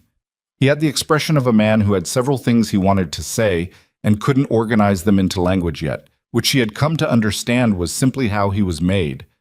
A man whose inner life ran ahead of his words, who needed time to catch up to himself. She gave him the time. The document sat between them on the table, signed, real, dry-inked, belonging to both of them now in the way that things you've built together belong to you, even when the building was unexpected and imperfect, and not what either of you originally had in mind. She reached out and straightened it against the edge of the table. A small, unnecessary gesture, just something to do with her hands. Then she stood up and went to make more coffee, because the day wasn't over, and there was still work to be done. The well went in on the 1st of October. Callum Deere came back to supervise it himself, which Lenora understood was not standard practice for a man of his experience and reputation. He arrived before sunrise with a drilling crew of 4 and a rig that rattled and clanked its way down the access road in the gray pre-dawn light, and he stood at the northeast corner of the east pasture with his boots in the dewy grass and his pipe unlit in his hand, and he pointed to the exact spot she'd described and said, "There." They drilled for 2 days. The first day produced nothing but rock dust and the particular grinding sound of machinery working against something that doesn't want to give. The crew was professional and methodical and entirely without sentiment about it, which was the right way to be. But Lenora watched Gil Oates watching the rig from the fence line at intervals throughout the day, and she saw what it cost him to maintain the same expression hour after hour while the drill went down and the ground gave nothing back. By late afternoon of the first day, Silas had stopped coming out to watch. He stayed in the yard, close enough to hear if something changed, far enough that he wasn't standing over it. She understood that instinct, the particular discipline of a person who has learned that wanting something too visibly has a way of making its absence worse. She brought food out to the crew at midday and at supper without being asked. The men ate without ceremony, the way working men eat when the work is still in front of them, fast, focused, already thinking about the next thing. Deere ate slowly and said nothing and looked at the ground the way he'd been looking at it all day, like a man having a private conversation with it. The water came in on the second day at 2:30 in the afternoon. She heard the shout from the kitchen. Not a word, just a sound, the kind that human beings make when something they've been holding their breath about finally releases. She was at the stove and she turned off the burner and walked out of the house and across the yard at the same pace she walked everywhere, because running would have been a way of admitting how much she'd needed this, and she wasn't ready to be that exposed. By the time she reached the fence line, half the ranch hands were already there, and Gil Oates was standing at the edge of the drill site, with water on his boots and an expression on his face that she had no category for. A man in his 60s who has worked dry land for 20 years and is now standing in wet. Silas was crouched down beside the opening, one hand in the water that was coming up clean and steady from 43 feet below the ground his father had homesteaded and his grandfather had worked, and that he'd almost signed away for a number that didn't account for any of this. He stayed crouched like that for a long time. Nobody talked to him. Nobody needed to. Deere appeared at Lenora's elbow. He didn't look at her. He was looking at the well, the satisfied look of a man who has been right about something important and is taking a moment to confirm it to himself. 41 feet, he said, 2 feet shallower than the conservative estimate. Is that good? Means the yield projection was also conservative. He finally looked at her. It's better than I told them it would be. I didn't want to oversell. He paused. I should have trusted the number. She looked at him. You gave them a number you could stand behind, she said. That's the right call, always. He considered that, tamped the tobacco in his pipe without lighting it.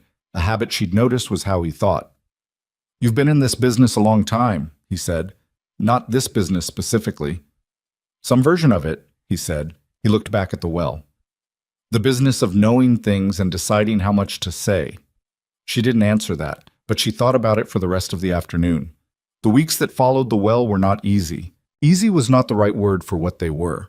They were full, dense with work and decision and the particular friction of things changing in real time, which is different from the frictionlessness of things that have already changed. A new water line needed planning. The cattle rotation needed redesigning around the new water source. The breeding program Silas had been holding in his head for 2 years, waiting for the conditions that would let him execute it, now had those conditions and needed to be turned from a held idea into an actual plan. Pharaoh sent a man named Hessler to coordinate the capital deployment, a quiet, competent accountant from Chicago who wore city clothes in a country context and made no apologies for it, and who had the useful quality of listening more than he spoke. He and Lenora worked well together, which surprised her, and she suspected surprised him too. He would arrive at the kitchen table in the mornings with his ledgers, and she would be there with coffee and her own notes. And they would work through the numbers the way you work through something complicated. Not smoothly, but steadily, with the occasional backtrack and the occasional disagreement, and the gradual, imperfect forward movement of two people trying to get to the same right answer from different directions. Crane came back once, in November, just for a day. He didn't have any formal business, or if he did, it was secondary to something else. He rode out to the east pasture in the morning with Silas and came back at midday and sat at the kitchen table and accepted the coffee Lenora poured without comment. "I've been thinking," he said after a while, to her directly. "About what?" "About how I've been doing this for 12 years, he said. "Acquisitions. Ranch properties, farm properties, timber operations, anything that's struggling. I come in, I assess, I make an offer." He was looking at his coffee cup. "I thought I was good at seeing what a thing was worth." "You probably are," she said, "in most cases. But I look for the evidence that matches what I expect to find," he said. "I'm not stupid enough to miss evidence, but I've been arranging the evidence around a conclusion I arrived at before I walked through the door." He looked up. "You didn't do that." "I didn't have a conclusion," she said. "I had cornbread and a ledger." "That's what I mean," he said. He said it with a kind of seriousness that she hadn't seen from him before. Not the professional seriousness of a negotiation, but the private seriousness of a man sitting with something uncomfortable and deciding to sit with it honestly. "You didn't come in with a story. You came in with attention." He was quiet for a moment. "That's harder than it sounds." She thought about the 38 years of kitchens, about all the time she'd carried trays into rooms where the decisions were happening and had paid attention to what was being decided and by whom and on what basis, because paying attention was the thing she could do when nothing else was available. About how attention, accumulated over enough years and enough rooms, eventually becomes something more than attentiveness, becomes a kind of knowledge that doesn't have a formal name but is as real as anything in a ledger. "It gets easier," she said. "The longer you go without the story, the easier it is to see what's actually there." He nodded slowly. He drank his coffee. He left in the early afternoon, and she didn't know if she'd see him again, and she found that she didn't think of him as an adversary anymore, and she didn't think that was naive. Winter came to the Montana flatlands the way it always came. Not gradually, but with decision, the temperature dropping over the course of a week from autumn to something that meant business. The new cattle rotation was in place before the first hard freeze, which was what mattered. The herd was small, but sound. The breeding pairs Silas had been protecting through the drought were in good condition, better condition than the summer had suggested was possible, because the new water source and the feed contracts Gil had maintained meant that the animals coming into winter were not coming in depleted. Lenora had never wintered on a Montana ranch before. She'd worked in Wyoming and Colorado, and once in the eastern edge of Idaho, but Montana winter was its own thing. The way the cold had a particular quality to it, sharp and clarifying. The way the silence that came with heavy snowfall was a different silence than any other kind. She found she didn't mind it. She had been cold before in her life, in contexts that were not a choice, and cold that came with a roof and a stove and work to do was cold she could manage. Her days had changed. The kitchen was still hers. She'd never stopped being a cook and didn't want to stop, because the cooking was not a diminishment. It was never a diminishment.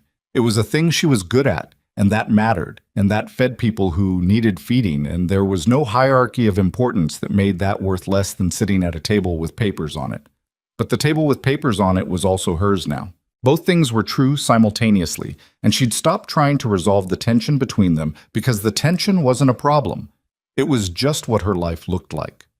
The quarterly review Farrow had specified in the partnership agreement fell in December, and it was the first formal meeting where her name appeared at the top of a document as a participant rather than as a person being discussed. She'd read that document 3 times before the meeting, not because she didn't understand it, because she wanted to be sure it was real. Farrow came in from Helena for the meeting. He brought Hessler.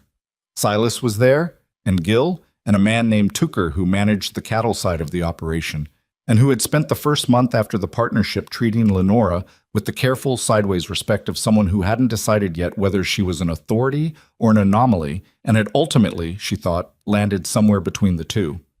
The meeting lasted 3 hours and was not without friction. The cattle yield projection Tucker had put together was optimistic in a way that Lenora flagged and that he initially pushed back on.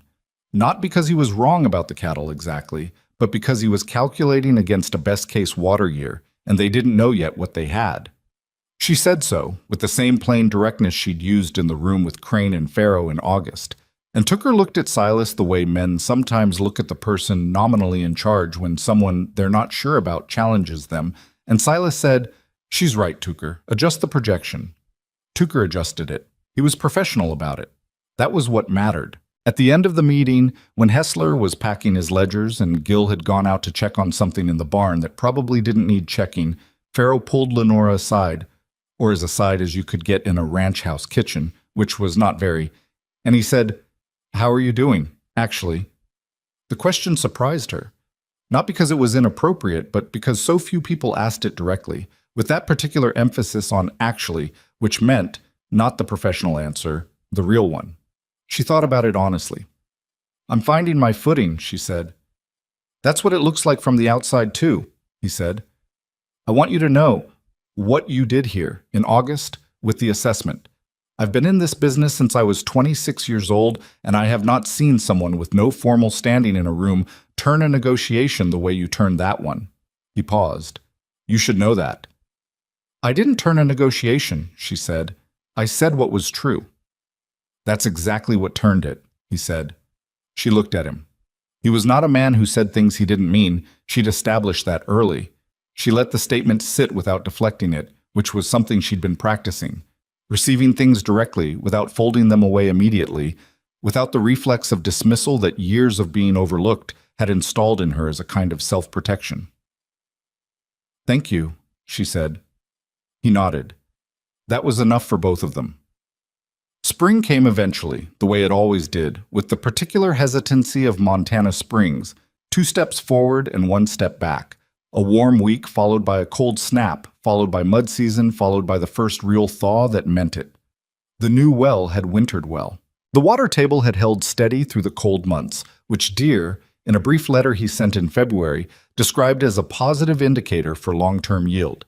The first calves of the new breeding program arrived in March, 8 of them, small and ungainly and insistently alive in the way of new things. Silas checked on them every morning before anything else.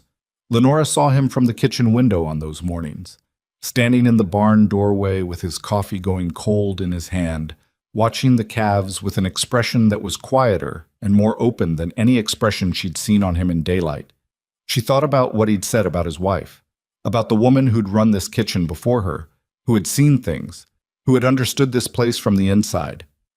She thought about what it meant to be the person who came after someone like that, not to replace them, which was impossible, but to occupy a different version of the same space, to bring different eyes to the same territory. She thought she was beginning to understand what that meant, not to be the woman who was like his wife, to be Lenora Hale, who was her own thing entirely, in a kitchen and at a table in a ranch house in Montana, in a life that had not been easy and had not been what she'd planned and had brought her here nonetheless, to the dry grass that had water under it, and the table where the decisions were made, and the name on the document that said she was part of this. In April, a rancher from 60 miles east sent a letter to Blackwood Ranch addressed specifically to Lenora Hale.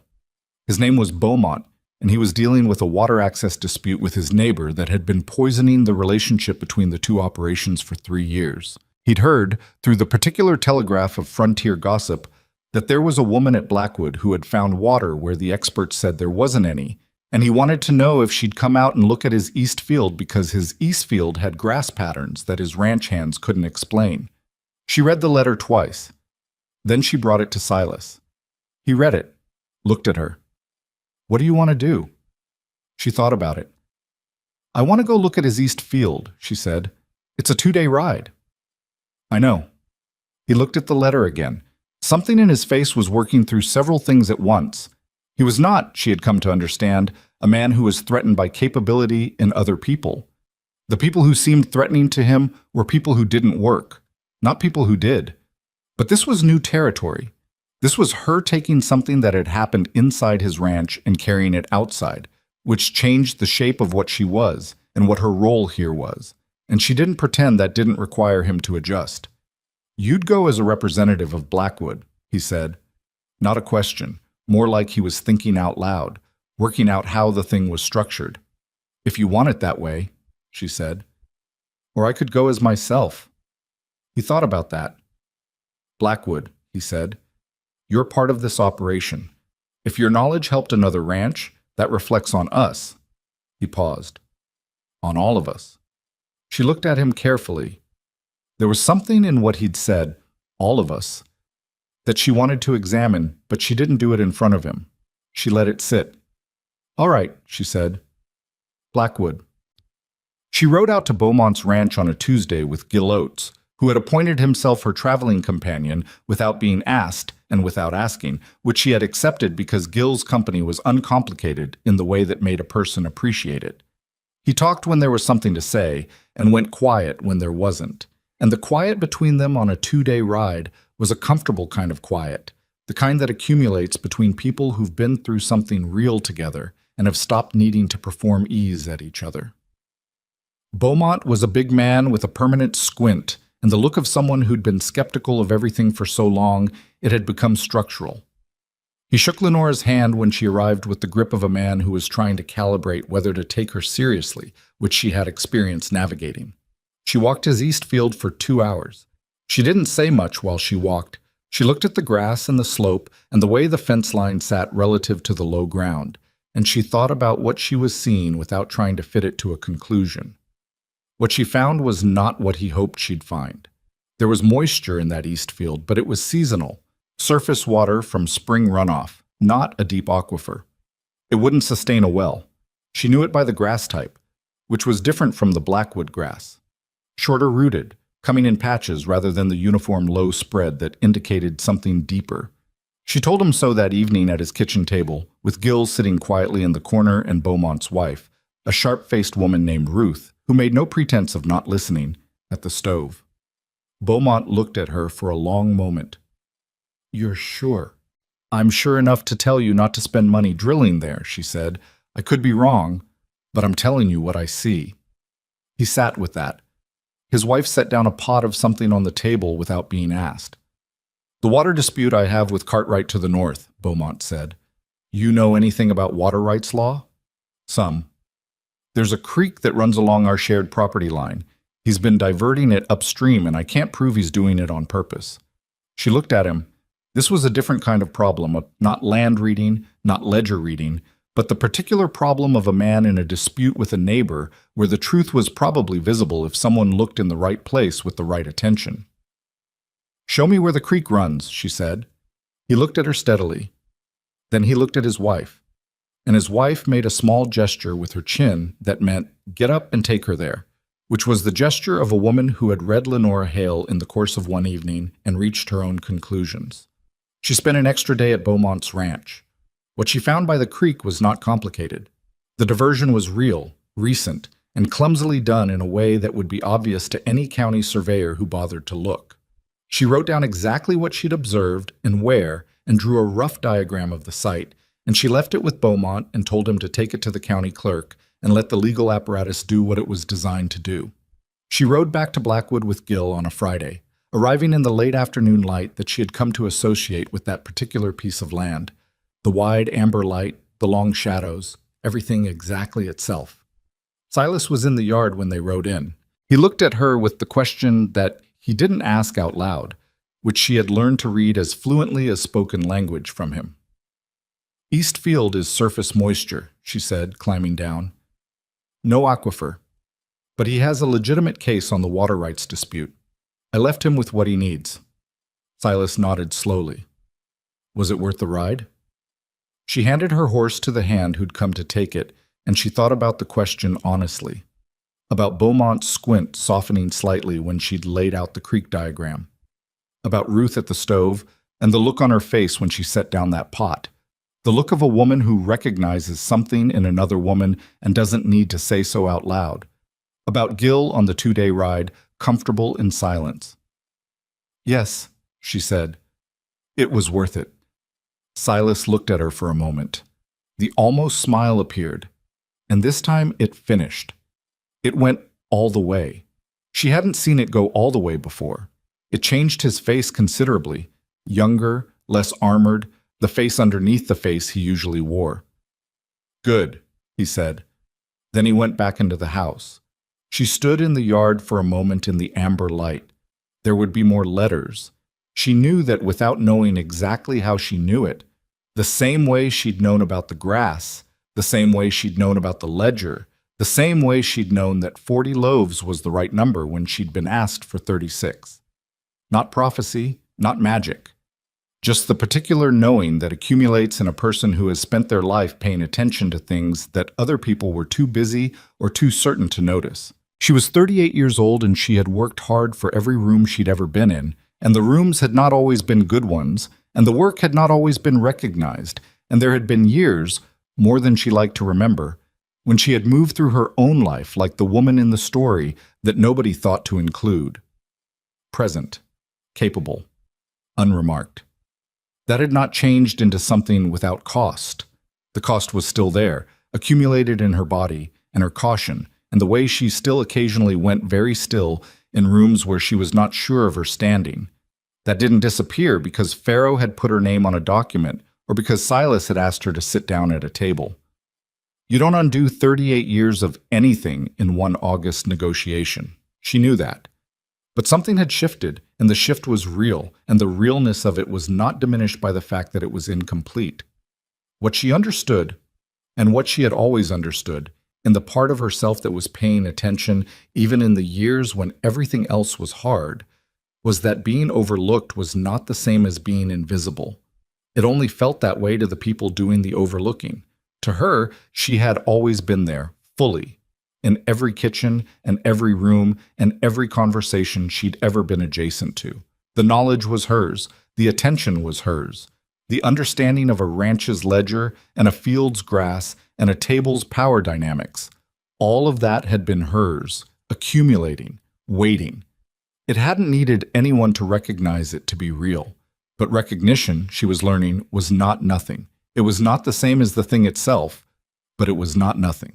It was the difference between a fire burning and a fire being seen. The fire is the same fire. It warms the same amount. It is equally real either way. But being seen has its own kind of warmth. She picked up her bag and went inside. The kitchen was exactly as she'd left it, which was one of the things she'd come to value about a place that was hers to maintain. It held the shape she gave it. She put on coffee. She checked the pantry to see what the week looked like. She made a mental note about flour and about the lamp oil on the low shelf and about the creak in the back door that needed addressing before the deep cold came again next fall. She was still a cook. That was still true. It had never been an insult, and she had never needed it not to be true. The cooking was real, and the ledger was real, and the seat at the table was real, and none of these things canceled the others out. She was all of it simultaneously, which was, she was coming to understand, simply what a particular kind of person looks like when the circumstances finally arrange themselves to let them be seen fully. Later, when the dark had come in fully, and the house had settled into its nighttime sounds, Silas appeared in the kitchen doorway the way he sometimes did in the evenings now, not for any specific reason, just to be somewhere that wasn't the front room with its papers and its day's wait. He poured himself coffee. He sat down at the kitchen table, the small table, Gil's table, the table where people sat when they had something real to say. He didn't say anything for a while. She was working at the counter, getting things in order for the morning, the comfortable quiet. Beaumont's going to spread the word, he said finally, about you coming out. I know. More letters, he said. Probably. He was quiet again, then, when the next one comes, you'll still be here? This'll still be your home base? She stopped what she was doing, not dramatically, just stopped. She turned around and looked at him. He was looking at his coffee cup, the habitual avoidance of direct eye contact when he said something that mattered to him, which was the tell she'd cataloged months ago and still found consistent. Yes, she said. This is my home base. He nodded once, didn't look up. But the line of his shoulders shifted, a small, almost imperceptible release of something he'd been holding. The physical language of a man who has been worrying about something he wouldn't say and has just received the answer without having to say it. Good, he said. The same word he'd used in the yard. His version of a more complicated thing. She turned back to the counter. Outside, the Montana night was very dark and very large, the kind of darkness that has no ceiling, that goes up and out past where anything you understand lives. The wind moved through the eaves, that familiar sound, the sound she'd been hearing since her first day, the sound she'd thought was empty. It wasn't empty. It had never been empty. It was just a sound that needed someone to listen to it long enough to understand what it actually was. She understood it now. The coffee was hot. The kitchen was warm. The document with her name on it was folded in the drawer of the small desk in the room she'd been given and had made, slowly and without ceremony, her own. The calves were in the barn. The well was in the ground.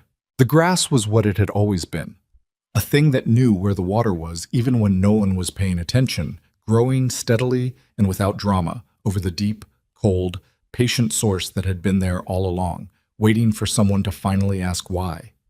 She had been that someone. She was still that someone. And she was exactly where she needed to be.